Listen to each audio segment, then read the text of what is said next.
Good afternoon. I'd like to now call the August 18th, 2025 City Council special meeting, work study session, and possible executive session to order. City Clerk Ben Lane, will you please conduct the roll call? Thank you, Mayor. Mayor Lisa Borowski, Present. Vice Mayor Jan Duboskus, Here. Council Members Barry Graham, Adam Quasman, Kathy Littlefield, Here. Mary Ann McCallum, Present. and Solange Whitehead. Here. City Manager Greg Caton, Here. Interim City Attorney Louis Centella, Here. City Treasurer Sonia Andrews, Here. Acting City Auditor Leigh Clough, Here. and the Clerk is present. Thank you, Mayor.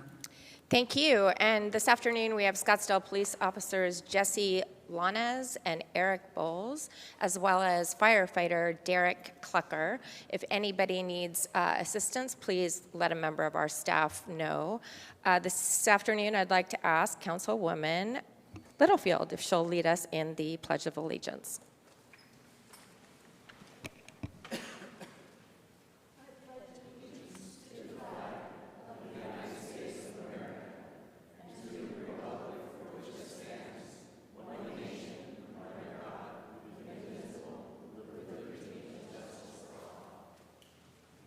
Thank you very much. As is always the case, we have a potential for an executive session following the work session meeting. If the council makes a motion to recess into executive session, that would be to obtain legal advice or on any applicable item on this agenda, legal advice on items on the agenda, excuse me. If authorized by council, the exec session will be held immediately and will not be open to the public. However, this is the time reserved for work study session, and a work study session is to provide a less formal setting for the mayor and council to discuss specific topics at length with each other and with city staff, and of course to hear from members of the public. Work study sessions provide an opportunity for staff to receive direction from the council and for the public to observe these discussions in the open meeting forum. Public comment announcement. Public comment, to provide an opportunity for public input, yet continue to maximize the amount of time available for the council to have focused discussions. Spoken comments are limited to 3 minutes each, and work study sessions provide for a maximum of 5 speakers. However, I will be making a motion actually, I'll just go ahead and make that motion right now. I move to suspend the rules in order to allow the stakeholders in excess of 5 speakers to address the council. Do I have a second? All those in favor of suspending the rule, please indicate your vote by aye. Aye. And it looks like we only have 7 speakers signed up as well, so there's not an overwhelming number of those tonight. Please note there is a new podium and to the right here, which includes a document camera in case you have any documents you'd like to share for the public comment. So item number 1, and the only item on our, the only item on our agenda is the work study session, which will include a presentation, discussion, and possible direction to staff regarding Westworld operations, including infrastructure improvements, projects, events, strategic planning, and parking. And by way of explanation, first, I'd like to thank my colleagues for coming off their summer recess early in order to have this meeting tonight, this afternoon. And the reason I've called this special meeting is because there was over the last couple of weeks, there's been an outpouring of constituents or stakeholders who have contacted me and other members, I'm sure, of the council as well as staff about serious concerns or significant concerns as to what's happening out at Westworld. In particular, it involves an employee that was let go, that was deemed to be one of the few, if not maybe the only one that had a real depth of equestrian experience out at Westworld. And throughout those discussions, We've had the stakeholders come and meet with myself and with city staff, and so we're making progress as quickly as we can in those discussions.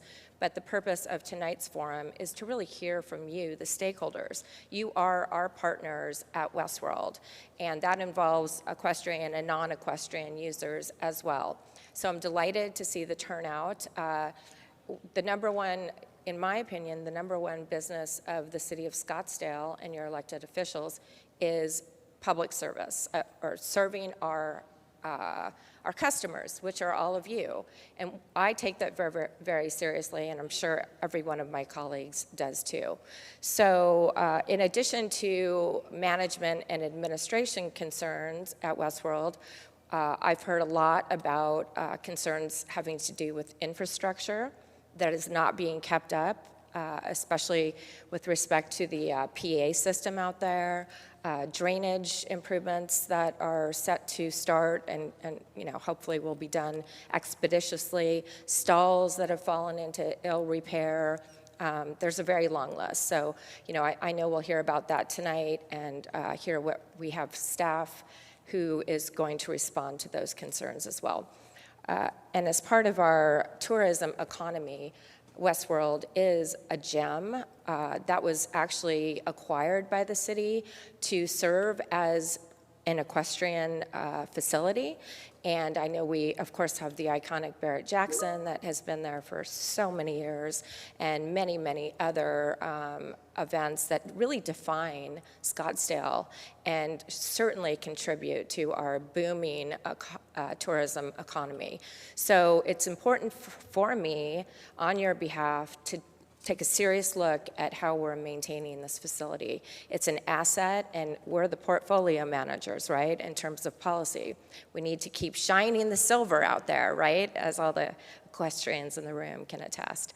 So without further ado, I'm going to start with the speakers, and since we've opened it up to more than 5, I'm just going to go in order, starting with Steve Sutton.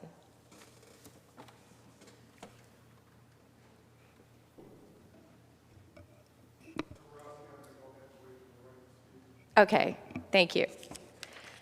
Next on the list is Isabel Hallier. Thank you for being here.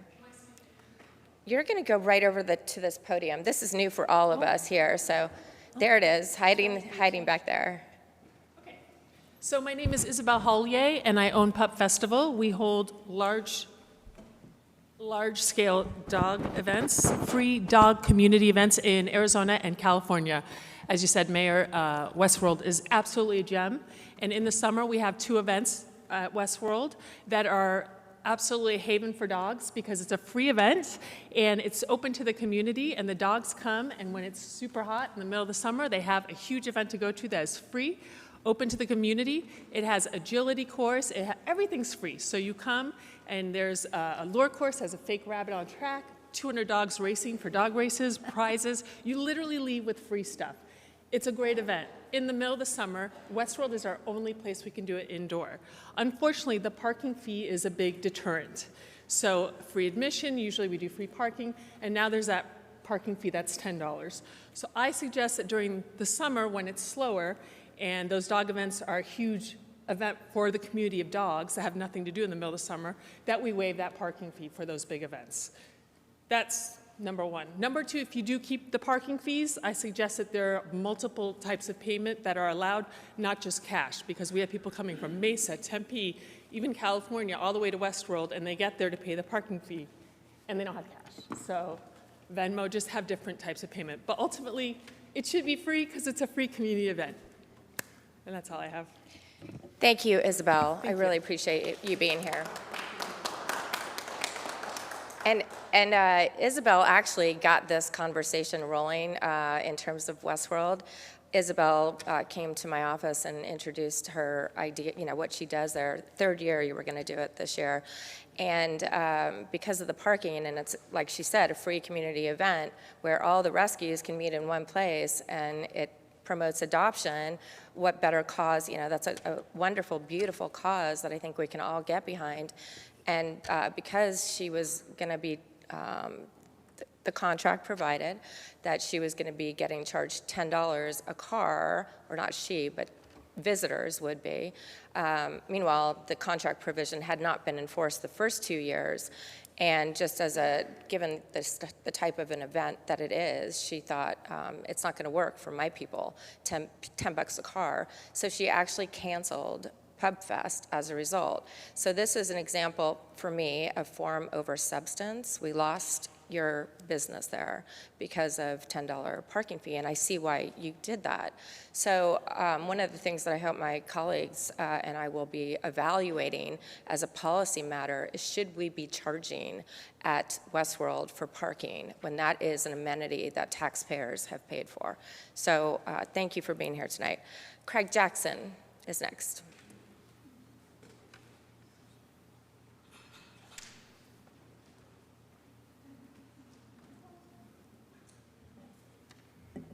Well, I just flew in, so I don't even have my notes, but I think I know this subject pretty well, having been at Westworld. Our first auction there was in 1989. That came after us leaving Scottsdale, Herb Drinkwater being very tenacious to talk us into coming back, and he had a vision for what Scottsdale could be. He told us in '86 that he wanted to bring the Arabian Horse Show, Barrett Jackson, the Phoenix Open to Scottsdale. He laid out a vision telling us when we drove out to the middle of nowhere, when they were still blading and building the CAP, that this would be the center of Scottsdale, the Princess, this big vision. And it's been a long journey. The first few years was with Howard Keim. They tried to run it as a private enterprise. Because of the Bureau setting the rates for everything, it lost millions of dollars. It was the Arabians and us that went together to see Herb Bowers, or Dick Bowers, and talked him into buying it and running it because it is an economic engine for the city. It was built originally to replace Cholla Park and have public riding, but it had a vision to be a multi-use facility for special events, equestrians, and I think we've all gotten along very well. The frustration's been, we sit and we go through master plans and nothing happens. And it seems like it's always chasing it and putting a Band-Aid on things rather than fixing it. Pushing the bond through and trying to get some improvements out of the bond issue, and most of Westworld's got carved back out at the last minute. The bond passed, but in talking to the previous city manager, he said, well, that frees up other funds that we can use to fix Westworld. Going through another master plan with the city that didn't fit anybody, and it seems like we go back into this every few years that let's analyze it but not do anything. And then you leave it up to staff to, in a vacuum, build a master plan that doesn't work for the equestrians or for the special events, but it's going to cost hundreds of millions of dollars, which is going to kick it down the road even further.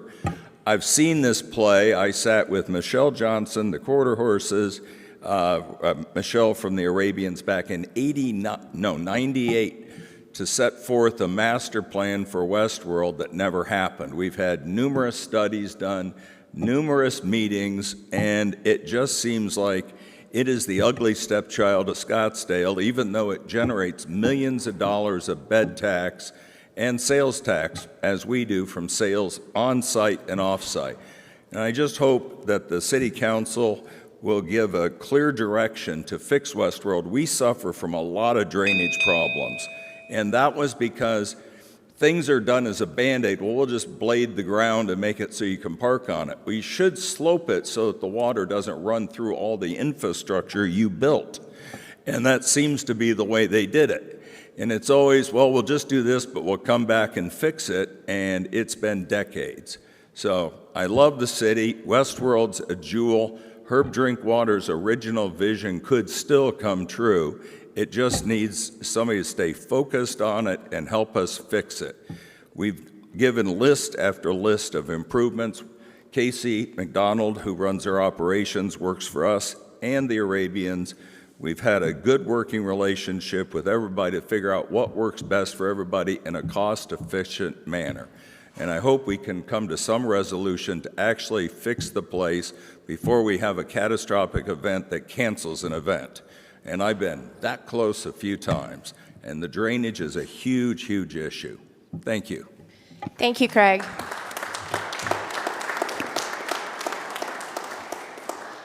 And I think really the takeaway there is we can do better. We're Scottsdale. We have a reputation for doing things top-notch, and I think we need to make sure we're investing in Westworld. And most importantly, we're at risk really of other facilities taking our events. I know we'll hear probably tonight there's one major event that has decided to go out to Queen Creek as a result. So thank you for speaking tonight, Craig. Jeff Garak? Mayor, may I ask the speaker a question? Of course. Mr. Jackson, I was going to ask you a question. Sure. If you don't mind. Sorry.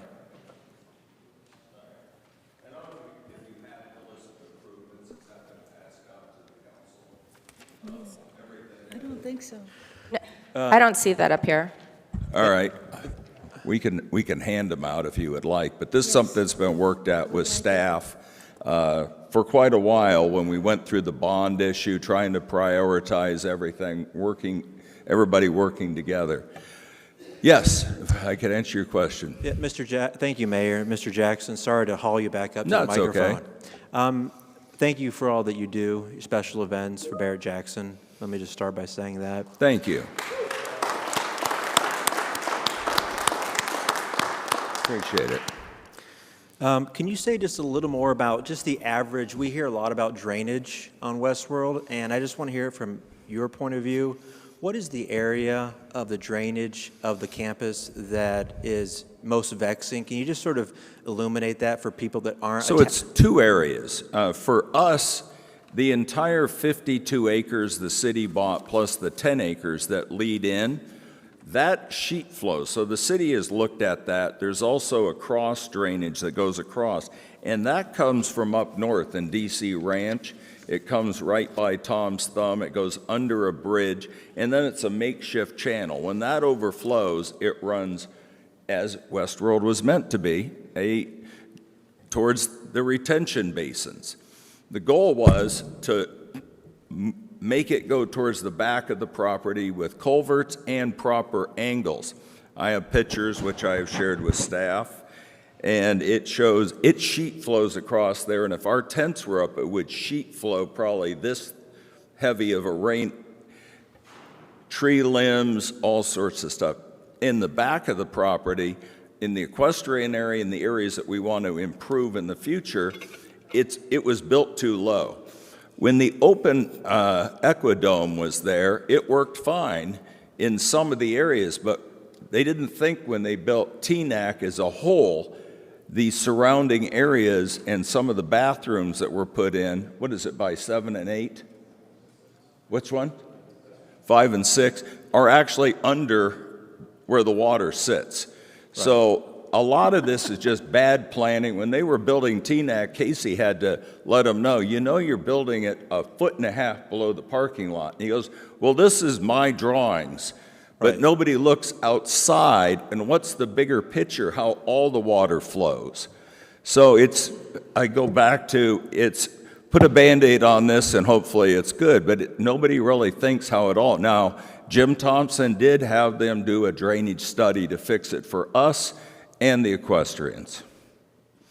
Very helpful. Thank you for taking the time to explain that to us. Thank you. Excuse me, Craig. I think Councilwoman Littlefield has a question. Is that right? I'll stay here The for a Craig minute. Jackson Show.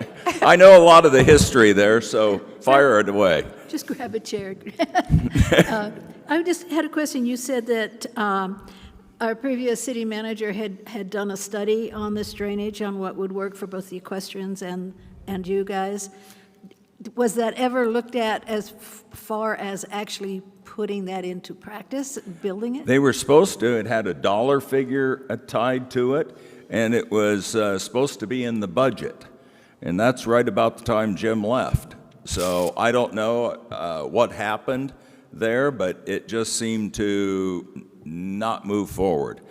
I hope that this council and that Greg, the new city manager, you guys can all work together to get it moving forward. I know that we were planning on some of the tax that's tied up right now with the Goldwater Institute, pulling that rug right now. But there was money in the bond, there's other money, and there's also tourism to make this happen. Yeah. Thank you very much. Any other questions? I don't think so. Thank you so much. Thank you. All right. Dave, Jeff. There you are. I'm in the back. Greg. Good afternoon, everybody. It's great to see so many familiar faces. I'm honored to have worked alongside so many great people. Mayor Borowski, Council, my name is Jeff Garacki. I'm a resident of Scottsdale for the last 15 years and an employee of Westworld for 4 years. My grandmother moved to Scottsdale in the late 60s, where she sold Indian jewelry and was a small businessman who had a yarn shop. I grew up knowing downtown Scottsdale as a Western town, where galleries were filled with cowboy art, bronze statues, and lots of turquoise. Kind of look around the room. This is it. Today, we're here to speak on behalf of Westworld facility and the great folks that work and play there. Hopefully, I can bring the 10,000-foot level of the view space down to a few feet to better understand this place and what makes it work. We all know that Westworld is an event facility that rents its event space to producers that put on a show. What you may not know, especially about the horse events, is that the money that producers earn to pay the invoice does not necessarily come from the ticket sales. In fact, it's exhibitors that pay the entrance fees and stall rentals to pay for the show every year. Small business owners and investors pay to showcase their animals' lineage, their coaching abilities, and the coaching of horses and their students. There are folks that come from all over the world, but there are quite a few that have a 480 area code. Matter of fact, Andrea Fapani, a Scottsdale resident, practiced just before he went to the NRCHA to do the Run for the Million and won this weekend. So we have a lot of people that are here that are world-renowned. Right now, he's sitting at over $8 million in winnings, and that doesn't even talk about any of this other stuff that he's dealing with. So, but there's also a ton of people that we have that come to use our facility that have to use 2 credit cards to pay for a $300 feed bill. So it's a wide range of people. We have a ton of small businesses that are tied to this that I don't think are reflected into any of the models that we look at for economic impact. We have an awesome operations group. They're hard workers, have big hearts. They ready a facility, build the arena to specific disciplines, prepare the arena for competition that means a consistent, competitive arena for the whole show. Being consistent takes great skill and knowledge of the soil, our Westworld equipment, and how do the weather conditions impact the footing that is underneath that great looking fluff. So there's a footing that's underneath. If that isn't right, you have a chance of really getting people hurt, and horses. Too much water or not enough could make the footing dangerous with catastrophic events. I'm just going to fast forward down here. One of the big things that I wanted to talk about is our employees. In the last 4 years that I've been there, we've had a turnover, to my recollection, of just me going through counting people, of 40 people. That's 40 people that have left Westworld. And of those 40 people, 13 of those people are of our highest managements. So in the last 4 years, we've had 5 general managers. And so that all comes down to we aren't getting the support that we need. And we need you guys' input. We have 2 general managers that have been there. that they're just left out there. They're trying to figure out city policy, and nobody's helping them. Our staff has been sitting out there for years being underfunded and we need some help helping us. We have a big responsibility. We're working a lot of hours, and we would just really love to feel that support that needs to come up behind us. So I think a task force is required. Let's look into what money are we actually talking about. I mean, we've talked about $165 million of economic impact. If you talk to some of these producers out here, they're saying, no, it's closer to 400. So what is that real number? My wife has clients that have purchased a house here just for Westworld events. So, that's one person that just is attached to that. So what is the real economic value? We need to start putting in what these small businesses tie into that, as well as what other residents are here. Third, if we're moving these contracts to emphasize on from economic impact to profitability, who's going to manage that going forward? If we're going to, every time that council changes over, and now we're going to change from an economic impact to a profitability, how does that work on your end? And then what happens over on our end? Our producers are going to say, you know what, I've had enough. This is what I was planning to do for the last 10 years, and now that model's changed. Every 2 to 4 years, we can't do that either. So, and lastly, what can we do for a better place for the employees of Westworld to increase retention, grow our employees into leaders? And without well-seasoned employees, we will quickly lose the trust of our exhibitors who can't afford to risk injury, and will look for other venues. Thank you for the chance to speak on the behalf of our community and our Arizona heritage. Thank you. Thank you. Hey, Jeff. Jeff, stay there 1 minute, please, because Councilman Graham has a question, I think. Thank you, Mayor. Jeff, I just want to acknowledge you, Thank you. and thank you.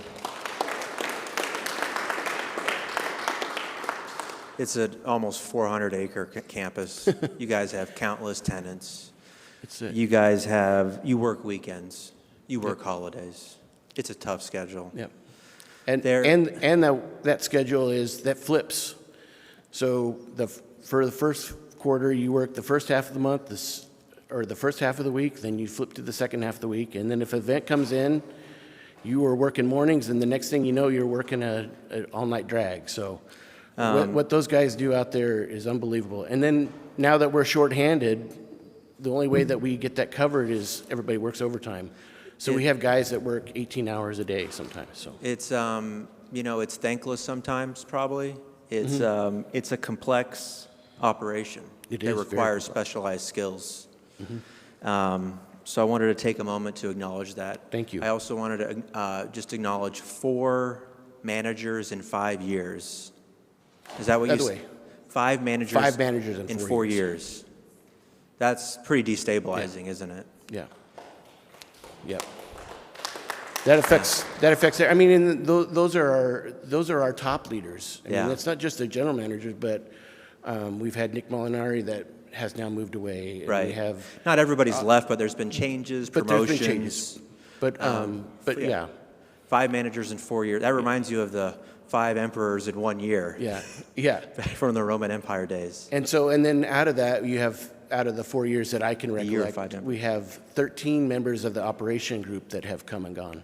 So it's, and that's just the people doing drags. So, and that's where your technical is, and that's where we're losing those people that are up and coming, and they learn how to do things, and then they move on.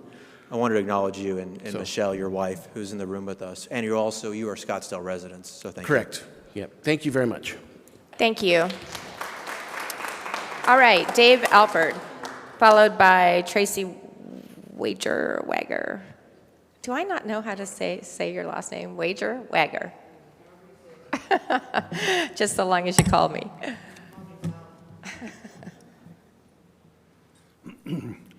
Thank you, Mayor, and the ability to speak tonight.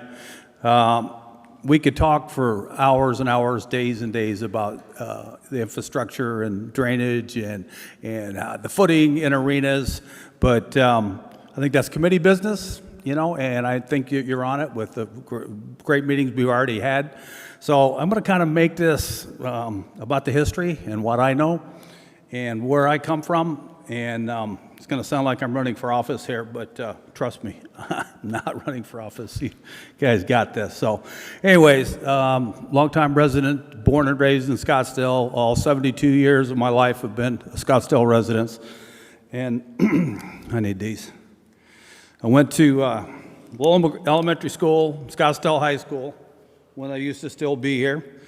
And got in the rodeo world as a young man. I rode bulls in the Bronx at Parada del Sol in the 1970s. Then I joined the Parada del Sol Rodeo Committee in '81.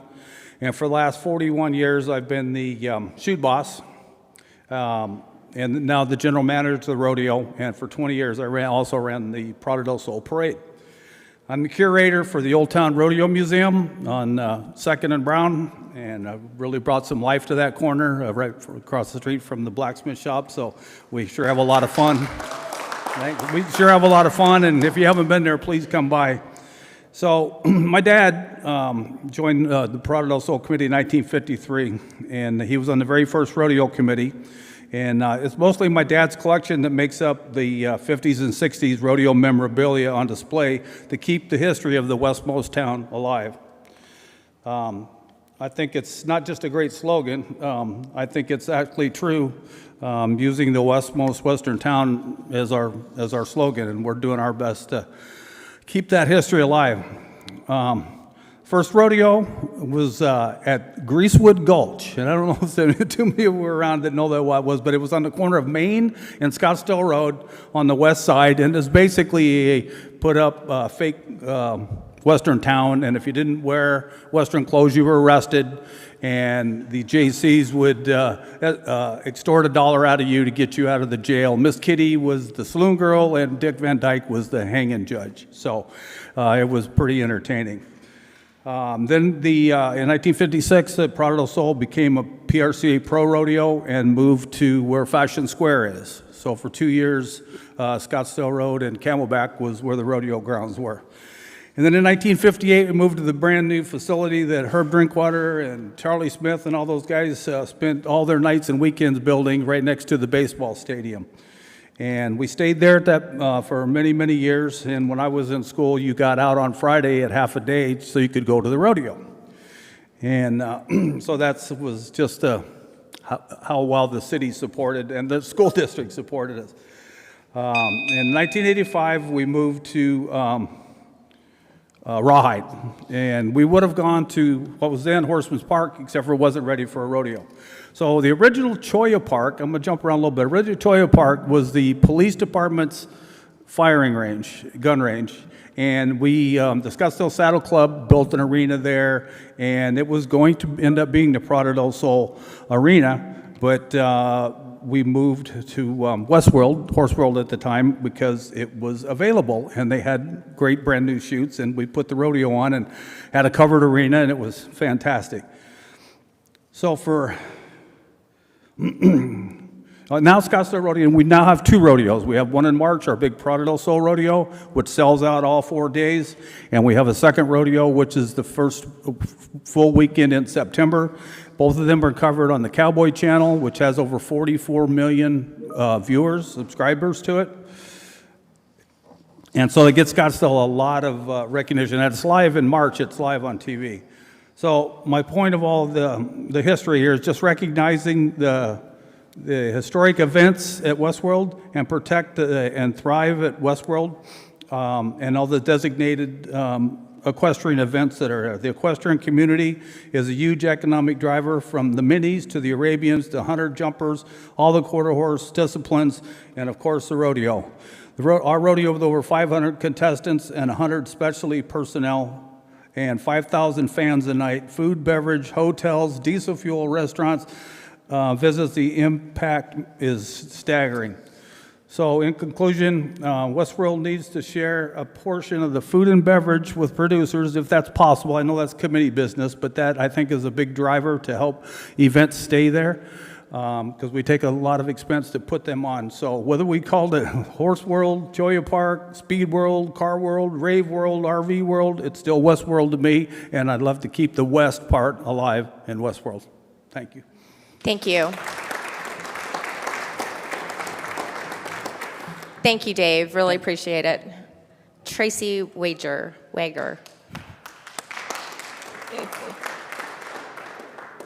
And then Al Denning. This is new to me, so hold on. This is my publication. It's The Bridle and Bit. It was started by our family almost 50 years ago at 108th Street in Shea, a little ranchette that was called the Bar None Ranch. That same family also had the dude string at the Verde River called at the Box Bar. So we have a lot of history there. I'm here to represent the horse community. You should have a copy of the magazine.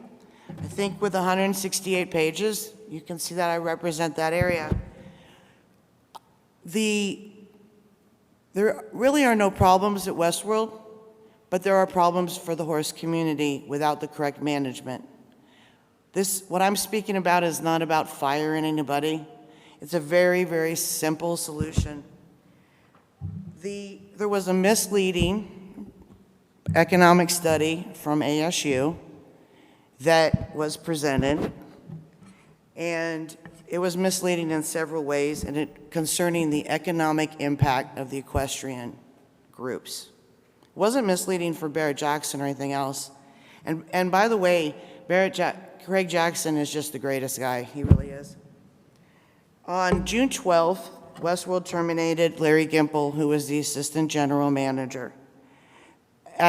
Nobody really knows why, which I guess doesn't matter. On June 23rd, there was a stakeholder meeting at the Westworld offices, and everyone was told at that meeting that that position was now canceled. On July 29th, I believe, I was contacted by Westworld to run an ad as an employment ad. So everyone was told on June 23rd that that appointment, that whole division would be, that job would be canceled. And that created an uproar and a firestorm in the horse community. Then there was a meeting at Mayor Borowski's office, and it was explained that there were going to be people hired and there was going to be training. The rodeo with Dave Alvord and the quarter horse show with Arizona Quarter Horse, they really literally start in 2 weeks, and you're into the busy season, and you don't have anybody knowledgeable. And I can tell you, because I travel everywhere to horse shows, and I hear nationally who's available, there is really, I know who is applying, and none of them are qualified. The reason is because nobody wants to do this type of job. It's more fun to ride horses. It's more fun to do other things. It's more fun to have a day job and go enjoy horses. So I'm running out of time. But the bottom line is nobody is good for this job. So I think there's a simple fix. Nobody has to be fired. Larry was fired. They said that there was no job anymore. There was no job opening. Now there's a job opening. The simple thing is you're ready for the season. You have a man trained. You just hire him back and fill that slot. And that is the solution. And everyone will be happy. I'm sitting on the story of my life right now that I don't want to run because I do business in Scottsdale. And Scottsdale has the centerfold of my magazine. You're important people. Westworld's important. Herb Drinkwater personally told me at the Montero building that Westworld was built for tourism. And everyone has to get along, and everyone has to have a spot, and everyone has to show that face to the world that this is the place to go. You beat Austin, Texas now as more millionaires moving here. They're not moving here for apartments. They're not moving here because of news about the city council and people getting along. They're moving here for tourism. They're moving here because it is one of the most beautiful places to live. That's why my business started here. That is why I live here. Do you have any questions? I don't see any. Thank you so much, Tracy. Appreciate it. I have one more thing. If any of you want more details about anything, everyone has my number. Thank you very much. Thank you. Al Dunning. Everybody has her number. I'm Al Dunning. I'm a horse guy. I've been here in Arizona pretty much my whole life. I've been a president of the Arizona Quarter Horse Association, the Arizona Cutting Horse Association, and a few other things here. So you guys that don't know me, at least you know I kind of didn't come out of the blue. So, you know, it's interesting. I've been around long enough to know pretty much everything about Westworld, okay? Like Howie Kime was one of the designers of it and stuff, and he had me come to Westworld when it was just a little building over there, and I helped kind of talk about where the buildings and the arenas could be, so I had a little something to do with that. I know how important it was, but it was all about horses, horses, horses, horses. You know, Barrett Jackson's there now, which is daggum awesome. I know I have friends come from all over the country just to see that. That's good. But my interest is in the horses. You know, when I moved here, Scottsdale Road was cobblestones. I don't know if you remember that. There was hitch rails, there was wood boardwalks, those kind of things. And I remember how cool it was and what I thought. And then driving down here today, I thought of that. I thought, it's not here anymore. But one thing we can keep going, we can keep Westworld going as a great equestrian facility. People I know love that facility. But, you know, I think one of the coolest things that was said tonight, Councilman Graham said, it takes special skills. The only guy I know that has special skills there at Westworld in a long time when it comes to us horse guys, was Larry Gimple. That's the truth. So, I have so many things to say. It's so cool. I don't know, that clock bugs me. So, the buzz. I just came from Taylor Sheridan's Run for a Million. I did the commentary up there for that event, and everybody was going, what's going on at Westworld? What's happening? What happened to Larry? And you know, I've been around here, and I've known Larry for 45 years, and I couldn't figure it out. I mean, things were great there, and I asked everybody, so did you ever have a problem with Larry? They said, no, he was the only one that knew how to keep our horses sound, what kind of dirt we needed. You know, he knew that the daggum PA system wasn't very effective. He knew that the ground needed to be this way for this event and this way for another event. He knew that. He's the only guy in a long time that knew that kind of stuff. So, what else?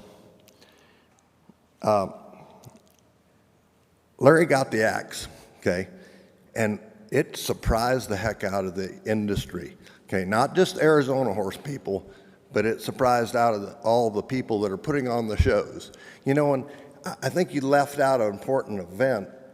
The Sun Circuit Quarter Horse Show is the biggest quarter horse show in the world, okay, and it's right here in Scottsdale. I mean, you know, we can't forget about that. And you can't hire some hokey-doke Oklahoma roper to come here and be the manager of that kind of stuff. We need somebody with some experience. Larry's done Orange County for years. He showed horses for years. He's been to other facilities. They miss him up there at the South Point. You know, I can just say that that was a mistake, whoever did that. And it can be reconciled. It took 3 years to find Larry. We don't have 3 years. We need somebody now that knows. We already have people that have had contracts, and they're worried. There's only one way to fix it. Let's get Larry back. Thank you. Okay, last speaker, Fred Fisher.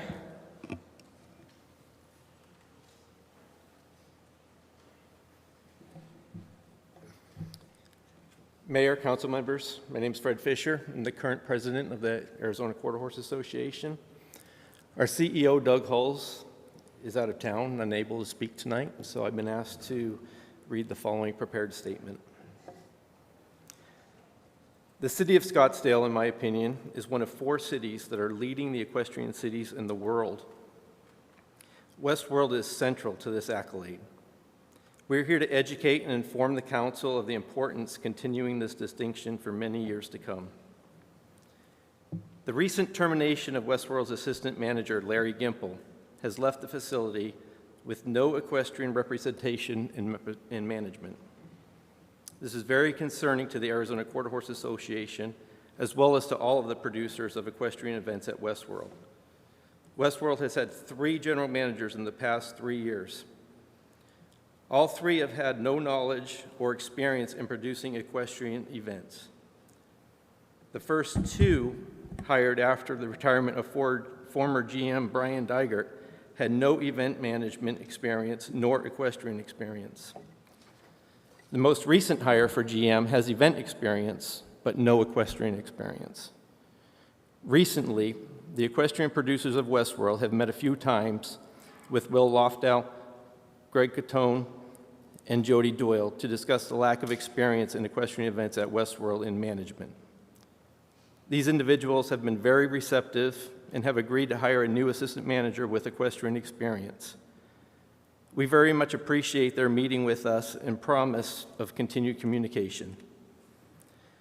The Arizona Quarter Horse Association, as well as equestrian producers of Westworld, do want to stress the significance of Westworld to the equestrian community and encourage the council to make certain that Westworld continues to be one of the best facilities the United States has to offer. Westworld competes with the cities of Tulsa, Oklahoma, Oklahoma City, Fort Worth, Texas, and Ocala, Florida for the major equestrian events. We encourage you to allocate a budget to compete with these cities to offer the premier equestrian events and be active in ensuring the quality equestrian individuals are on staff to help producers produce events that are exemplary of Scottsdale's outstanding reputation. Equestrian events attendees are by a vast majority out-of-state visitors who often stay for 7 to 12 days. I believe the economic impact of these individuals is far underestimated, especially when compared to an event in North Hall that primarily attracts local visitors. Economic formulas provided by the American Quarter Horse Association, the Arabian Horse Association, and Professional Rodeo Cowboys Association show a total economic impact of $87 million each year. Westworld currently hosts many of the largest, most premier events in the equestrian world. Some of the decisions of late have been very concerning to the equestrian producers of Westworld. Westworld was established many years ago as an equestrian event facility. Its entrance greets you with a bronze of the horse. Please, let's not lose the history or the reason this facility exists. Please offer a facility and service to the producers that is fitting to the reputation of Scottsdale. Thank you. Thank you so much, Fred. Thank you, everyone who spoke tonight. We really appreciate and value your input. And now I would like to turn it over. I think there's a staff presentation, and I see Judy Doyle walking to the podium.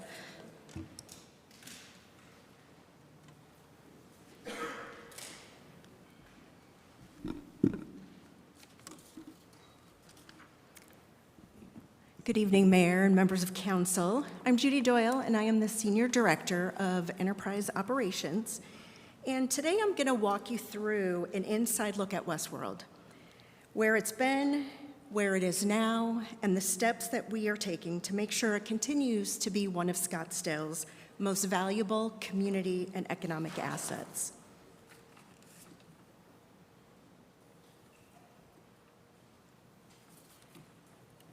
Next slide, please. Westworld is one of Scottsdale's many success stories. What began as a local equestrian park has grown into a nationally recognized venue that drives our economy, that brings world-class events to our community year-round. I'm going to try and cover Westworld's fascinating history in 2 minutes or less, but I will note that there is a great chronology of Westworld in more detail that's located in the materials this evening that was created by our community historian, Joan Fadala. In the early 1980s, and I think we've heard a lot of this tonight, but I'll just mention. In the early 80s, after Cholla Park, which was located near the airport, closed because of the airport runway expansion, the city partnered with the U.S. Bureau of Reclamation, or the BOR, to develop 132 acres north of the Cap Canal, known as Horseman's Park. The park opened in 1982, and it quickly became the hub of equestrian and community events. By 1985, the site had grown to 386 acres, adding arenas, parking, RV hookups, and stables. Then in 1987, the covered Equidome was built, which really allowed the venue to host larger events. Over time, Horseman's Park was renamed to Horse World, and then renamed to Westworld in 1990. During those years, the venue was actually operated privately under contract while hosting major signature events like Barrett-Jackson Auto Auction and the Scottsdale Arabian Horse Show. In 1997, the city took over operations from the private operator, and the following year adopted a business plan to guide its growth. Since then, we've continued making major investments, including the multi-purpose tent in 2005 and the Tony Nelson Equestrian Center in 2013. Today, Westworld hosts everything from equestrian competitions to automotive, cultural, and entertainment events, and it's even served the community in very unique ways, like being the site of the COVID-19 vaccination operation in 2021. Ongoing investments, including the adjacent sports fields and multi-use spaces, have only strengthened Westworld's role as a regional destination and a major economic driver for Scottsdale. Next slide. So before we get too far into the rest of the discussion, I did want to touch on something that really shapes how Westworld operates, and that's the fact that it sits mostly on federally owned land. The majority of the footprint is on federally owned land that is managed by the Bureau of Reclamation, and the city then leases the land under a federal agreement, and that arrangement is what allows us to operate such a unique, high-quality venue while still being good stewards of the land. Because of that partnership, there is an extra layer in everything that we do. Any changes, whether it's a new building, drainage work, an expansion of an existing facility, we do have to meet BOR standards. That means making sure everything, those projects don't interfere with flood control systems, they comply with environmental and water management rules, and in the case of major development, getting BOR approval before we start. That can impact our timelines, and it can impact design guidelines. However, it's not a roadblock. It just means that we have to be deliberate and collaborative in how we plan. Next slide. So now that we've talked about the land and our partnership with the BOR, let's shift to what's actually on the land, the facilities and the services that make Westworld work every day. Westworld isn't just a big open space. It's actually a really impressive collection of facilities. We've got a 120,000 square foot multi-purpose tent, the largest clear span tent in North America, and the 330,000 square foot Tony Nelson Equestrian Center. That complex includes the Equidome Arena with 3,400 permanent seats, a North Hall that's 117,000 square feet, and the South Hall that's 37,000 square feet. On top of that, there are 7 outdoor arenas, 2 covered arenas, a 12-acre turf field, the Montera Banquet Facility, and a mix of paved and unpaved parking. And for those that want to bring their homes with them, we've got 398 permanent RV spaces. Next slide. The services we provide match the scale of the facility. We host major national and regional equestrian competitions, big draw special events that bring visitors and tourism to Scottsdale. And we even run an RV park for both event participants and those that are just passing through. For our equestrian users, we offer feed and bedding on site. And for banquets and private events, Montera and other spaces are available year-round. It's a place that not only keeps our calendar full, but also supports Scottsdale's economy, from hotels and restaurants to retail shops and transportation services. So now let's talk about how we actually run the place and how our operational model blends the best of in-house expertise and specialized outside partnerships. Westworld operates under a hybrid model. That means we keep certain functions like facility maintenance, event coordination, and overall site management in-house with our city team, while contracting out other specialized services like food and beverage operations and event sales. It's a partnership approach that lets us tap into those outside expertise where it makes sense, while still keeping strong city oversight to make sure that everything runs smoothly and to our standards. To give you a closer look at how these partnerships work in practice, I'll introduce two key partners who help make Westworld a success. First, Brandon Maxwell with M Culinary will share more about their role in delivering food and beverage services, and then Austin Unger with the National Western Capital Corporation will follow Brandon and talk about their work in attracting and supporting high-profile events at this venue. So, Brandon?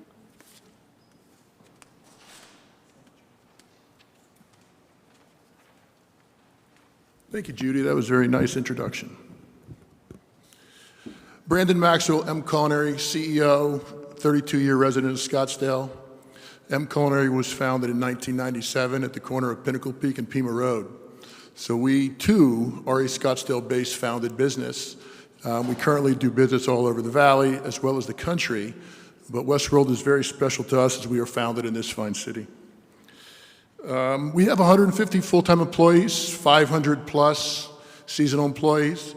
It fluctuates, certainly, when we get to that time of the year when it's crazy around here. Quick fact, in 2024, on January 1st, we became employee-owned. So we are an ESOP based in Scottsdale doing our work for your fine facility. Over the past year, we did 375 plus events at Westworld between concessions and catering. 375 is more than 365 because we do multiple events often at that property in season. Besides that, we do about 900 plus events around Arizona, including we're the primary hospitality catering company for the WM Phoenix Open every January. We also co-produce the Scottsdale 4th of July. Founded in 2013 was the first year. We've done it every year, including COVID year. I want to thank Councilwoman McEllen for being our host this year and doing our Parade of Heroes, emceeing, so thank you for that. And hopefully others on the council will do that in the future because the 4th of July ain't going away. Major events in Scottsdale that we've brought, when the Super Bowl was here in 2015, we did the Taste of the NFL on Friday, and we did the ESPN Super Bowl party on Saturday back to back. Both were about 5,000 people. So we've done other big events there besides the one we've talked about tonight because the TNAC is such a valuable asset to the city and it can be sold in such a way. We also did the GoDaddy holiday party. That was 5,000 or 6,000 people in 2019. And we launched Nikola, the global launch there in 2019 as well. COVID kind of put a little damper on that business because there weren't a lot of large gatherings going on, but there is activity right now, and we do have a couple of opportunities maybe in December of 2025 that we're currently talking to about doing something for Christmas this year in the North Hall. In fiscal year 2024 and 2025, we brought over $900,000 in commission sales to the city as a result of food and beverage sales. To put that into perspective, in 2017, that was closer to $375,000. So commission sales to the city of Scottsdale is a big part of what we do, and hopefully we can keep growing that business. Thank you. With that, I'll bring in Austin, who does sales and manages the calendar. Thank you, Council. Thank you. Good evening, Mayor and Council members. My name is Austin Unger, and I am with NWCC. For the last 11 years, I've had the privilege of working every day up at Westworld with the amazing city staff doing the sales and booking. When we started that contract, we were sitting around $3 million in revenue, and we are now close to pushing $9 million, which is huge growth that everybody should be excited about and proud of that is involved with Westworld. This has happened because Westworld is a unique facility, unlike many others, due to size and the amount of events that we actually do and the variety of those events. Our calendar is packed fully, multiple events happening most weekends. We are at our best when the outside arenas, the Equidome, the barns are full of equine competition, while our North Hall, our tent, our grass has concerts, trade shows, expos. It's that puzzle where we really fully maximize this property of doing a little bit of everything. Equestrian is our core. It's where our story began, and it's going to remain that. We have added to that core where we are now about 80 to 90 annual events each year. That's about a split of 50-50, equestrian to special events. If you go to the next slide, I'll kind of break down what some of these events that come on property and the mixture that we do have. So you see economic impact tourism drivers. These are these amazing equestrian shows we talk about, car shows, art auctions, rodeos. When you drive our property, you see license plates from Montana, Wyoming, Texas, California. These are people coming to Westworld, to Scottsdale for these competitions, RV guests as well. While that's going on though, we also do community events. Parks and Rec utilizes our grass fields in the summer for soccer. We have fairs, youth sports. We actually have a kids camp in July where hundreds of kids are running indoors, air conditioned, while this stuff is going on. So it's that combination. And then you'll see direct financial benefit. Concerts, trade shows, festivals, maybe not as many heads in beds, maybe not as much tourism, but direct impact to Westworld and Scottsdale. It's a pleasure to have a diverse property that can hold all of these events at once. I'll pass it back over to Judy. Thank you, Austin.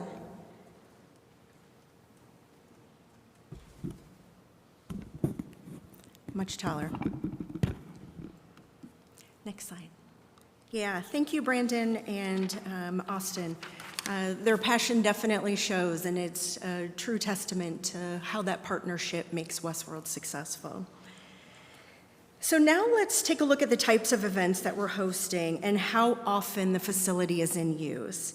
In fiscal year 24-25, we hosted 80 events at Westworld, almost an even split, as Austin mentioned, between equestrian events and those special events. Many of these events were multi-day, and on 210 days, we actually had multiple events happening at the same time. And this is really a great sign at how versatile and in demand this venue has become. So you'll see on this graph, we track something called event use days. That's simply the total number of days that the facility is occupied for event purposes, from setup to active event days to tear down. It's a good way to measure that overall facility utilization and see just how much of the calendar is dedicated to events. Because multiple events can occur on the same day in different areas of the property, the total number of event use days can exceed 365 in a single year. You might also notice that back in fiscal year 2021, the number of special event use days was unusually high. That was during the pandemic when we accommodated events from other venues that had closed, and Westworld hosted a number of alternative or modified events, like the vaccination drive-through clinic I mentioned, and there were also drive-through concerts. So those unique circumstances did temporarily bump up that number for that year. I'll also note that we did see a number of equestrian shows that did have to cancel as a result of the pandemic. Next slide, please. So let's shift gears and talk about the resources that it takes to run Westworld, both in terms of dollars and in terms of the people that make it happen. For fiscal year 25-26, Westworld's operating budget is about $8.1 million, not including the debt service or indirect costs. We've got a team of 32 people, 30 full-time and 2 part-time, who handle everything from maintaining the facility and coordinating events to managing equestrian operations, RV accommodations, and even feed and bedding sales. Managing a 386-acre property with multiple venues, as you can imagine, is no small task. So we have to be very deliberate about how we allocate resources to keep events running smoothly, safely, and in compliance with both city and BOR requirements. I will note that under new leadership and through ongoing conversations that we've had with event producers, we've identified a couple of critical operational needs that really can't wait. And Mayor, you had actually touched on them. The facility sound system, we know, isn't functioning properly, and it does need to be repaired or replaced to meet event standards. On top of that, many of the portable stalls need to be repaired or replaced to ensure that they are safe, that they are functional, and in line with our agreements with the event producers. So we will be coming back to council soon to request contingency funding for these items so that we can address them quickly and maintain Westworld's reputation as a dependable and high-quality venue. Next slide. So now that we've taken a look at what it takes to operate Westworld, let's look at how those operations translate into revenue and then that broader economic impact to Scottsdale. For fiscal year 25-26, we're estimating about $8.5 million in revenue for Westworld, and that comes in a variety of sources, from facility rentals, concessions, RV rentals, et cetera, really reflecting the wide range of services that we provide. Worth noting here, 3 of our largest long-standing events, Barrett-Jackson, the Arabian Horse Show, and Sun Circuit, pay an additional user fee under an agreement with the city, and that's that equestrian use fee that you see here. Those funds specifically help to cover the debt service for the Tony Nelson Equestrian Center, which was built to meet the needs of those events and other major events. This partnership is a model of how, it's a great example of how event producers and the city can work together to invest in Westworld's success. All of these revenues are essential in offsetting our operating costs and maintaining and improving the facility. Next slide.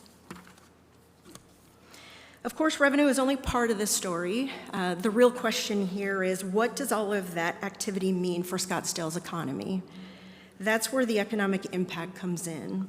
Last September, the Arizona State University Seidman Research Institute completed an economic study on Westworld, and they looked at fiscal year 23-24, and they measured the effect our events and operations have on Scottsdale's economy.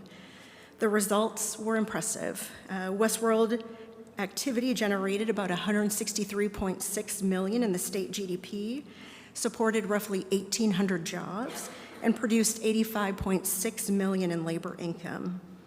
The city also collected around $4.8 million in combined sales and bed taxes from that Westworld-related activity.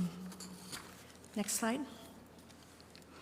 The study really confirmed what we see in practice. Both the large-scale special events and our premier equestrian events play a critical role in driving economic impact. Together with Westworld's own operations, they create a year-round mix of activity that support jobs, generate significant revenue, and reinforce Scottsdale's position as a premier destination. Next slide. And this was just a graphic of the distribution of those economic impacts. Next slide. So of course, with the size and scale of events that we host, parking plays a huge role in the overall guest experience, and it's also a key piece of how we support Westworld's operations. Westworld has more than 11,000 parking spaces spread over the property.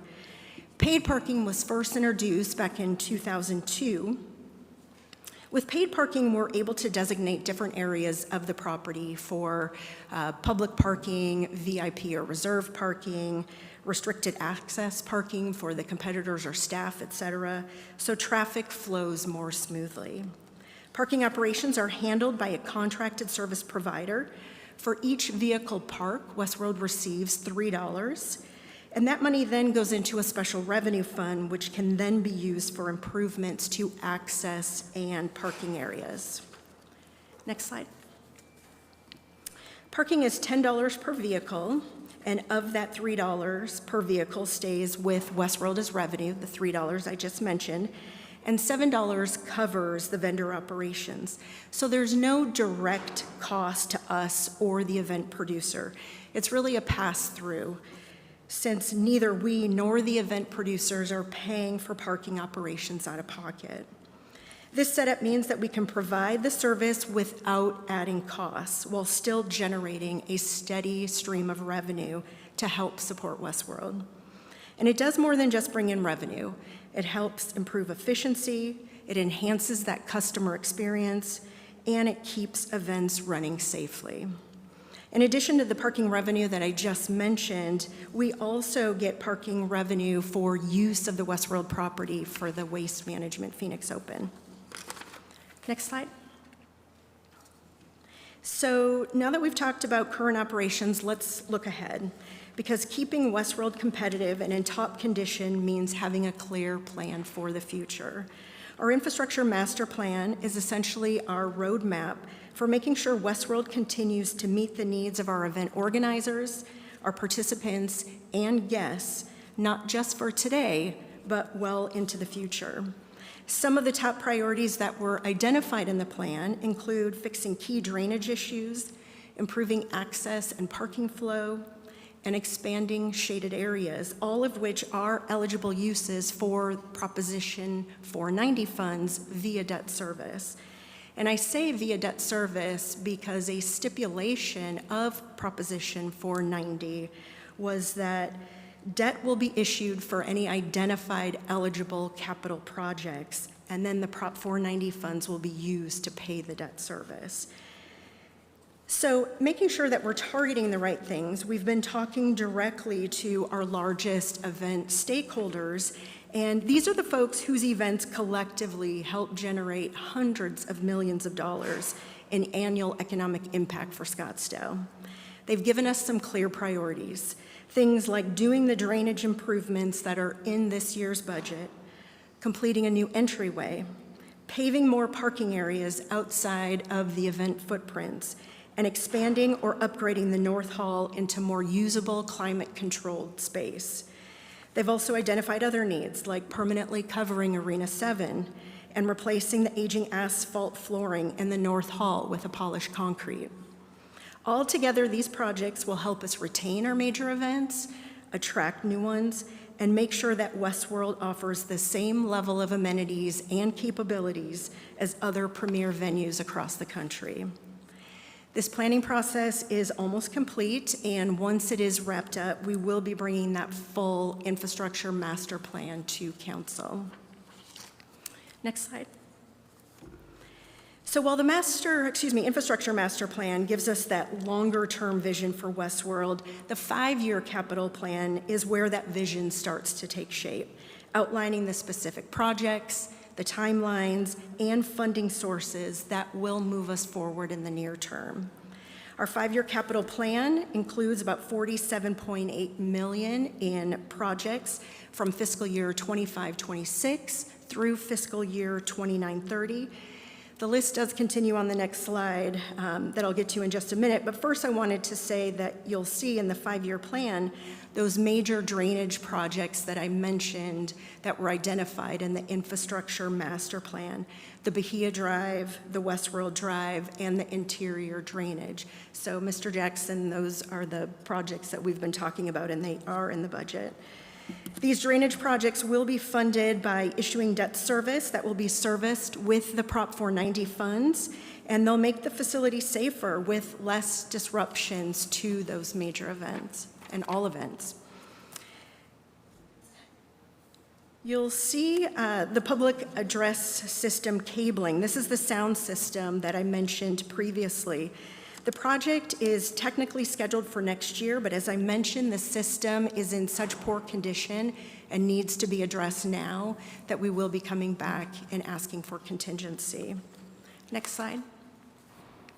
The plan also looks at improving access and circulation, for example, widening 94th Street, and it includes projects like renovating the polo field to address irrigation and drainage needs so the field can better withstand event traffic and parking. Next slide. When you look at the total cost for all these projects, it's about $55.6 million. Of that, $47.8 million is what I mentioned that we're planning between fiscal year 25-26 and fiscal year 29-30. That $7.8 million difference is what has already been spent on a few of these projects in prior years.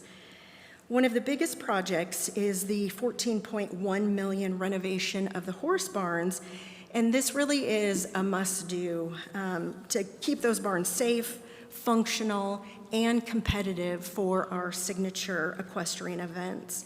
And that investment is funded through a mix of GO bonds, general fund, and tourism development funds. Next slide. When you look at the $55.6 million total project cost, the general fund piece is actually a relatively small portion, $6.6 million, or about 12%. The majority is coming from other dedicated funding sources like the GO bonds, the tourism development funds, WIFA debt, that's Water Infrastructure Finance Authority debt that we will be issuing that we can service with those Prop 490 funds, the parking fund, and even some contributions from the BOR.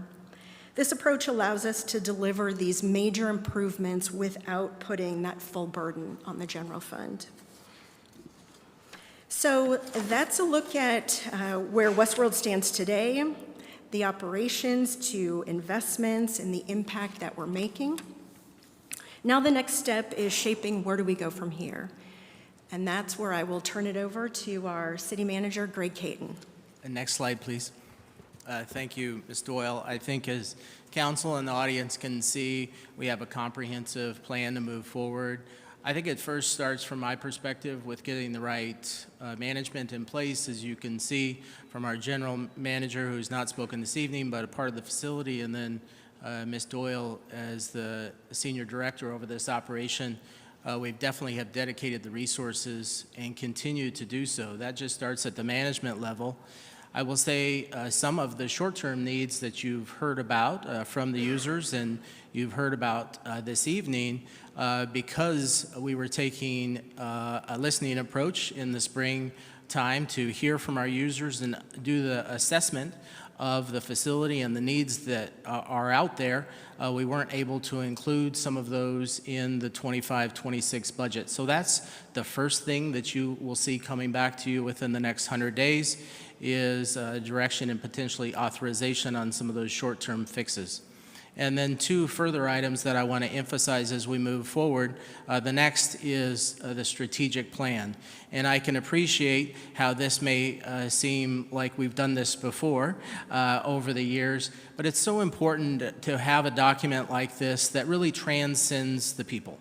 Transcends city managers, transcends general managers at the facility, and is really a council-approved document that will be coming back to you within the next 100 to 120 days. And so why we have taken so much time to develop that strategic plan is because of the people in this room. They've deserved our time to listen to them and understand their needs. Also, as you heard from Mr. Unger, not all events are the same.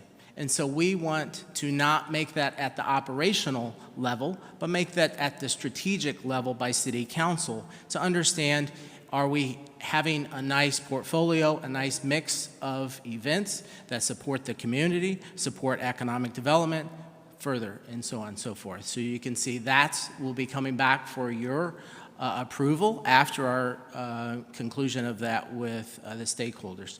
The last element that I'll touch on, and so important that's been referenced this evening, is the long-term infrastructure master plan. This is a large property, 386 acres with significant capital needs, significant infrastructure has been put in place over time, and we have more to do. We did not want to hold up budget development, budget dollars, to wait for this process. So as you saw from Ms. Doyle's presentation, we have considerable investments ongoing and planned in the near future. However, the infrastructure master plan really pulls all the users together and says, what are your needs long-term? So we have this 20-year outlook, that it's not a piecemeal approach, as commented, maybe that it has appeared in the past, and really more of a thoughtful, strategic plan moving forward as it relates to the infrastructure for the site. All of those do not work independently, they work together. They work in collaboration, understanding the strategic plan, the mission of the facility, the user groups, and then connecting the infrastructure and the investments back to the events that we want to host at that facility. That will also be coming back to you in the next 120 days for approval, the infrastructure plan. All of that ties together prior to budget development for 2026, 2027. So all of that will be in place, hopefully approved by City Council as we lead into the next budget year. And we're actively working for 26, 27, 27, 28, and beyond. But what that does is lay out the roadmap for our partners. I'll call all the folks in the room our partners as we invest in this facility moving forward. So thank you, Madam Mayor, members of council. That completes our presentation, and would be able to field any questions that you may have. Thank you. I have a question with respect to, you heard a lot of people talk about staffing. What is your plan with respect to staffing, and in particular getting someone with at least a member of staff that has a lot of depth in equestrian events? Madam Mayor, members of council, so the first move on staffing was putting Ms. Doyle in place. That was put in the first quarter of this year. I believe it starts with myself understanding the facility, Ms. Doyle understanding the facility, starting at that strategic leadership level and supporting the general manager. I've been on property touring the events. I'm amazed at how it transforms into so many various uses, and we continue to ask questions about the users as it relates to their needs. But to their staffing, understanding the staffing model, I appreciate that there has been some turnover, and we are looking to fill that second-in-command position, the assistant general manager position, and looking for someone with equestrian experience. And so to one of the earlier speakers about maybe some uncertainty in filling the position, anytime there is a vacancy all across the city, I have a conversation with the supervisor or the supervisor's director, understanding the needs all across the city, every single position. And so we do that not to potentially not fill the position, but understand why was there turnover? Does it need to be 2 positions? Does it need to be a part-time position in addition to a full-time position? Understanding the operations. So that may have been the lack of clarity that was communicated when we were analyzing the position. So we weren't analyzing the position to not fill the position. We wanted to make sure and appropriately fill the position.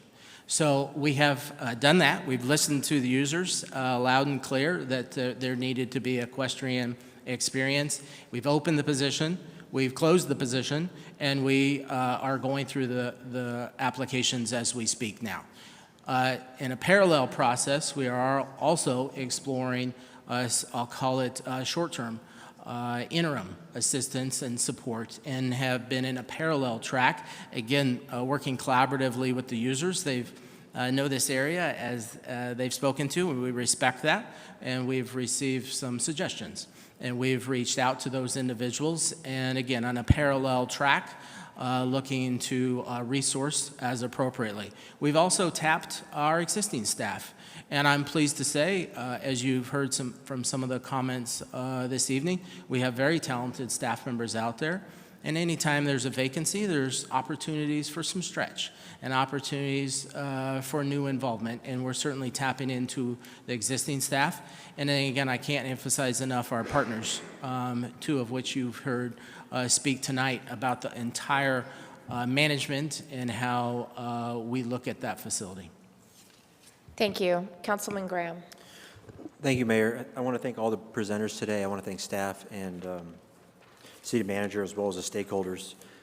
I have just kind of some general thoughts and reflections. I don't expect answers tonight unless you have them, but I think about this is, Westworld it's a treasured economic engine. And so we want to make sure that we respect that. We want to make sure that It's, it's a horse facility. It's an equine facility. We don't want to abandon that, but we also want there to be space for a diversity of events. It requires a complex, specialized set of skills.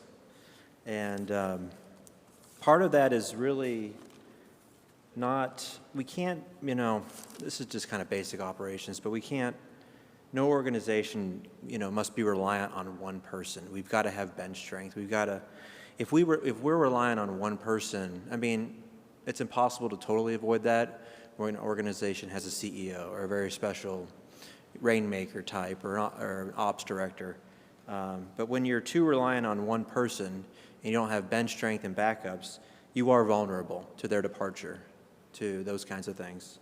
A couple of questions I have. We talked about the parking fee. The parking fee would be nice to waive for certain events. I noticed that that's about 25% of our revenue. And the whole, from the taxpayer standpoint, the whole facility runs at a loss. Do we charge that? Maybe this is a question for Judy. Oh, there she is, right in front. Ms. Doyle. Do we charge that parking? That parking fee is kind of a universal, there's sort of universality to that. Is there any seasonality to that or anything? Mayor and members of council, you did mention that it was about 25% of the revenue collected. I will say the majority of that is using the property for the Waste Management Phoenix Open. Okay. But yeah, sure, it's based on seasonality. The more events that we have at the facility than that we're charging parking for. Yeah, I just don't know as a public entity if we can legally pick and choose when we charge that. Maybe we can, maybe we can't. I don't know. Mayor and members of council, we could certainly explore looking at some kind of parking fee structure for different types of events. As it related to the Pup Festival that we had talked about, or there was public comment on, I think there was just concern that with the number of vehicles that were going to be there, just safety Right. On the property. Yeah, that's probably between the administrators and the tenant, so we don't need to, as the council, get too involved with that, but it's, because that's an important event. On the other hand, like you showed us, the event there's more than one event a day. The event is almost maxed out. So, but we also want to make space for those other events that have sentimental value as well. Yeah. Maintenance downtime, I guess there's some, Ms. Doyle, there's just some key performance, sorry to make you come back. I'm not going to ask you for answers to these questions, but when you guys come back to us and we talk more, I learn a lot about these special event venues as I study them, and I study this one, and it's hard. There's no apple to apple comparison, and you just can't. You can kind of get close to a comparison, but Westworld we own some of the land, we rent some of the land. Like, most of our tenants are horses and equines, but we have a car show. Like, there's just really, you think about things like, rent per foot, what are KPIs. So I think maybe maybe in the future come back and we talk more KPIs, key performance indicators, that might be a little bit illustrative of what's going on, because you had some slides there about tenancy, occupation, economic impact. The economic impact is a little harder to measure and it's a little more subjective, but the tenancy, those are real numbers. It doesn't really tell me the full story though, because I would like to know if we add up all the square footage of the facility and you multiply that by 365. What's the utilization rate of that? Because we have, we've got the dome, we've got, this section, and we got the fields, but we may have multiple events on the same day, but the whole facility may be rented only at 20%, and so you've got 80% vacancy that day. So it would be interesting. That would be kind of it's those key performance indicators I would be interested in. That one I'm talking about right now, or making allusion to, would be probably the facility utilization rate on a square foot basis. That might be something that would be interesting to measure. And of course, I'm talking about all these, I'm talking about these over time. So you can see a trend line. I would be interested to see event bookings lead time, like per foot, how much lead time is our venue booked? And where's that trending? Is it harder to get is it harder to book an event there, or is it easier? Is that, because that's something, when you do special events like this, you really watch that 3, 4 months, 6 months. I mean, would you have any idea what that amount would be, or what that benchmark would be about where we stand today? Mayor and members of council, this is where I would defer to Austin Unger, who is the event guru. So when it comes to the actual property, we are very, very, very booked up. In the 11 years that I've been here, if anybody wants to bring their event in January or February, we are not available. If anybody calls me right now and asks for March, April, May, we are not available. We have so many amazing events that reoccur every year. These aren't one-offs. So I might get a call about a women's volleyball championship in 2027, and they want to be right there in the beginning of March. Unfortunately, I can't. We have reoccurring events that have been here with us a long time, and they are large events, and they keep recurring every year. So those openings you're talking about are getting very small, and they're getting closer to the July and August months. So we're fully committed almost, it feels like sometimes. We are embracing the events we have. We always want to do more, but the growth we've had is watching our current event producers go from 1 week to 2, adding more arenas. So we do want to lean into the actual events we have. We're not bumping anybody out at this time. We always want to do more, but we are limited with just the amount of space. When we go back to it, when you have 5 events on property at once, you'll have a fair on the grass, mixed martial arts in the arena, a vintage market in the North Hall, 2 horse shows in the outside arenas. It gets very difficult to just put anything more on the property. And Mr. Unger, just for the audience sake, are you a city employee or do you work as a vendor for the city? Contracted with the city. Okay, very good. And what's the name of the company again? I know it's NWCC. Very good, thank you. I have the luxury of, we went to high school together, but not everybody here is familiar with that. So, thank you for those answers. Thank you. Miss, just a couple more questions, Mayor. Thank you. I guess where I'm going with this is, we expect a loss from this facility. I think that every municipality that runs a special events facility like this, and like I talked about earlier, it's a unique facility. You can't compare it. There's nothing like it. We expected to run at a loss, and the resident in Scottsdale says, I'm going to subsidize this with my tax dollars from the general fund. They're going to be subsidizing it, and also through selling bonds and things like that. And I'm also going to suffer through traffic from it. We know about the traffic from Barrett-Jackson when, there's lots of cars there. And then in return, we get economic activity. They fill our hotels. They pay our bed taxes. They're going out to shopping and dining. And so there's an exchange there. The question I would have is, from back to those KPIs, what is the operating loss? And I'm also interested in both direct and indirect costs as a percentage of total operating expenses. And it'd be interesting to see that over time, because that would be interesting to see as a ratio if we're improving or if we're regressing.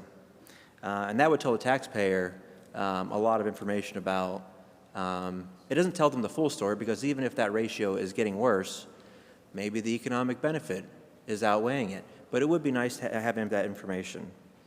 I would be curious about revenue per event, because when you turn over the facility, that's a whole process. Revenue per event, I think as that number goes up, that's better, that's healthier for our facility.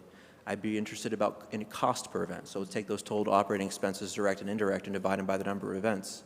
I'd like to see those numbers.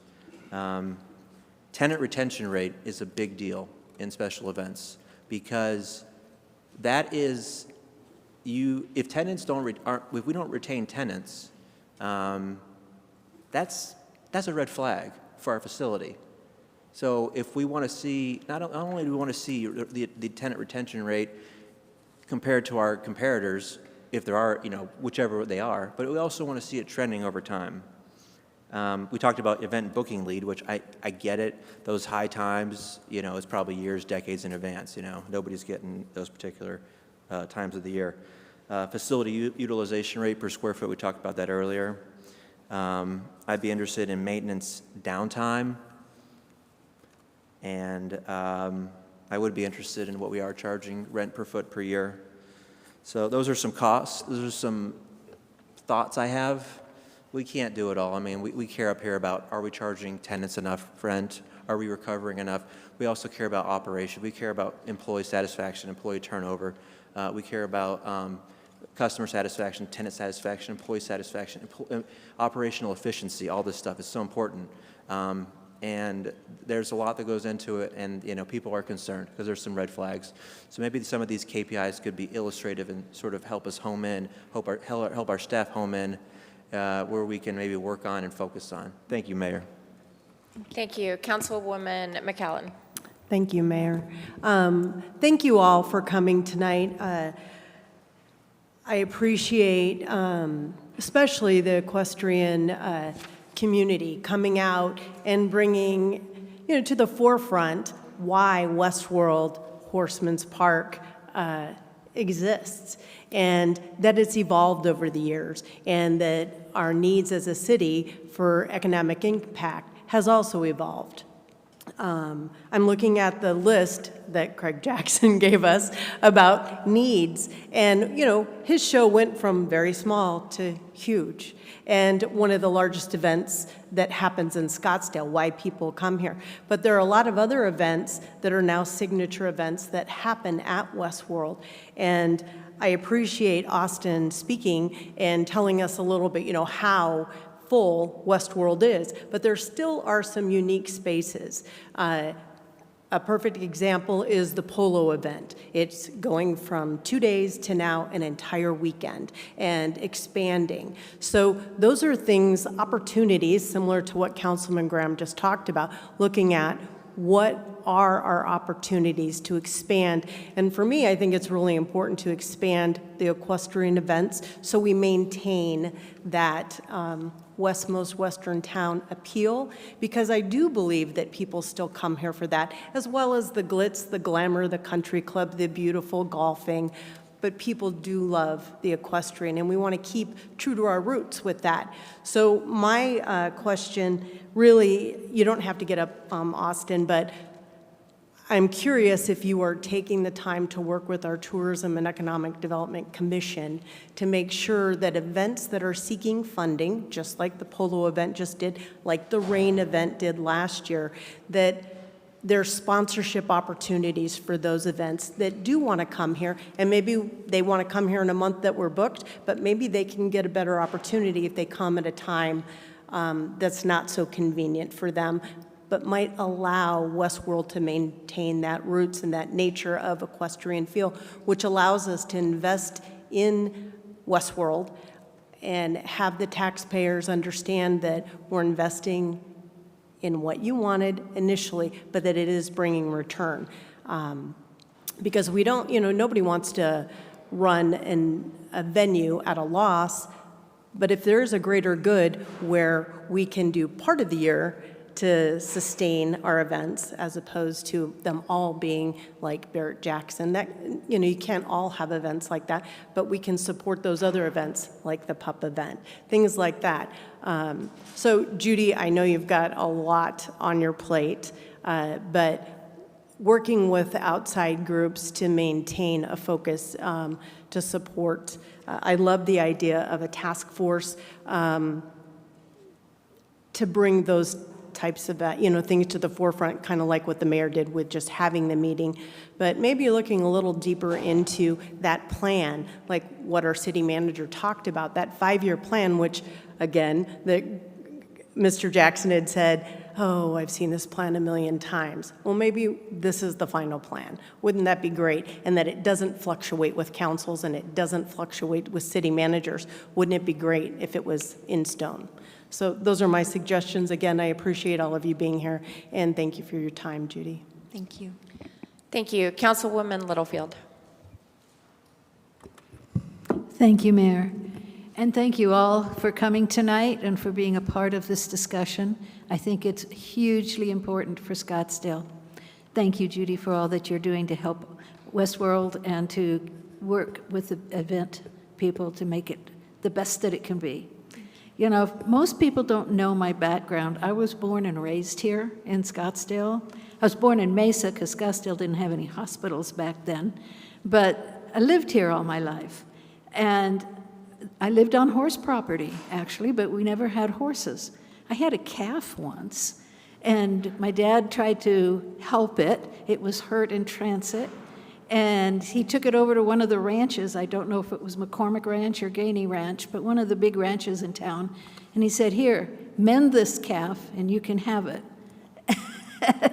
And that happened to be the last calf I ever owned, too. But I would like to just make a comment, and I'd like to read a letter that I received in the mail that had been written years ago by Sam Campana, a previous mayor of Scottsdale.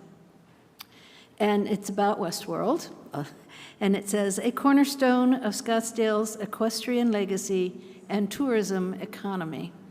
And if you give me a few moments, please, and indulge me, I'd like to read what she said. "Westworld of Scottsdale is more than just a venue. It is the beating heart of our city's vibrant equestrian community and a significant driver of our local economy. As mayor, I see firsthand the profound impact this facility has, not only on the world-renowned events it hosts, but also on the unique character of Scottsdale itself. For decades, Westworld has been synonymous with excellence in the equestrian world. Events like the Scottsdale Arabian Horse Show and the Arizona Sun Circuit Quarter Horse Show are not merely competitions. They are deep-rooted Scottsdale traditions and draw thousands of visitors, exhibitors, and enthusiasts from across the globe to enjoy them and to become a part of Scottsdale for a few days. These events fill our hotels, our restaurants, and shops, and they create a ripple effect that benefits countless businesses and residents. The economic impact is undeniable, but the cultural richness they bring to our city is unparalleled. The Tony Nelson Equestrian Center at Westworld of Scottsdale, which I championed during my earlier services on the Scottsdale City Council, again, this is Sam Campana, boasts a rich history, serving as a premier venue for the world-class equestrian events for decades. Beyond the grandeur of the amazing horse shows, Westworld provides a valuable stage for a diverse array of Western-themed rodeos and Western-themed events. These disciplines, deeply rooted in our state's heritage, connect us to the rugged beauty and competitive spirit of the American West. They offer local riders a world-class setting and introduce new generations to the beauty and thrill of horsemanship skills and competition. My administration is committed to ensuring Westworld continues to thrive through the provision of top-tier service, support, and setting for our events, hosts, and competitors. This means investing in the state-of-the-art facilities, streamlining logistical assistance, and proactive collaboration with organizers. We understand that the success of these events hinge on the robust infrastructure and welcoming environment. By working together, we can ensure Westworld remains the premier destination for equestrian events, cementing Scottsdale's legacy as a true equestrian capital for years to come. And I would like to second this letter. It is exactly how I feel about Westworld. Thank you. That was really cool. Thanks for reading that. Councilwoman Whitehead. Yeah, I like, thank you, Councilwoman Littlefield. I like the cultural richness, right? Because it isn't just about the dollars. But I do want to thank pretty much many of the stakeholders in here for helping bring the dollars we need, because obviously a city needs dollars in order to do some of this work. And it's been fun for me over 6 years to see those dollars come in and some of the progress. Many of you in the audience helped us pass the bonds in 2019 and then Prop 490 just this past year. So huge thanks. And the presentations were very, very interesting. So we have made a lot of progress. It does take time as those dollars roll in, but that's really what defines Scottsdale is if we're not doing something right, we hear about it. So I think I want to, in my remarks, I really am in support of some sort of task force, citizen task force, because it's pretty amazing how much goes on in this facility, and the turnover is on staff's back. That is unacceptable, so that's something we want to look at. And our last city manager was looking at how do we coordinate events so that we're doing less in the transition. So we don't want to go from maybe equestrian to something totally different right back to equestrian. So I think that's where a task force could be really helpful. And I also, of course, want to agree about the parking fees. That's an important part, but obviously we charge different months. I would love to see that reviewed, especially for small events. And then also the idea also, I did the bike race. I didn't have $10. The ability to pay a different way would be super helpful. And again, I think all of this stuff could happen with a task force reviewing it, but very pleased with the progress that Judy reported today. Very pleased with the progress with your help, done with funding. I'm pretty confident we'll get our 490 moving forward too. So thank you. Thank you. Thank you. And I don't see any more requests to speak by council, so thank you, Judy, for the presentation. It was informative. To the point of the task force, which has been brought up a couple of times, I think there's a real need to, and I'm going to ask the city clerk to put that under mayor and council items for future agenda, which the task force would be compiled with stakeholders that are very much in tune with what's needed out there to serve in an advisory capacity to both the staff and to the city council. So I think that's something that we should be looking at doing right away. And in fact, I reached out to the chair of the Tourism Commission and Tourism and Development Commission, and her name is Anna Manair, and she has agreed to chair the task force if we are successful in moving forward with that. So excited about that prospect, and I don't see any more business on our calendar. We have the opportunity to adjourn into to recess and to move into executive session. I'm not sure I see the need to do that at this point. Yeah, so. At this point, we're done with all the business we had tonight. Thank you again for all being here. Our phones call anytime you're having issues, and we will continue to see this ball rolling in a positive direction, I hope. Thank you so much. And with that. Motion to adjourn? Yes, please. All right. All those in favor? Aye. All right. We are adjourned.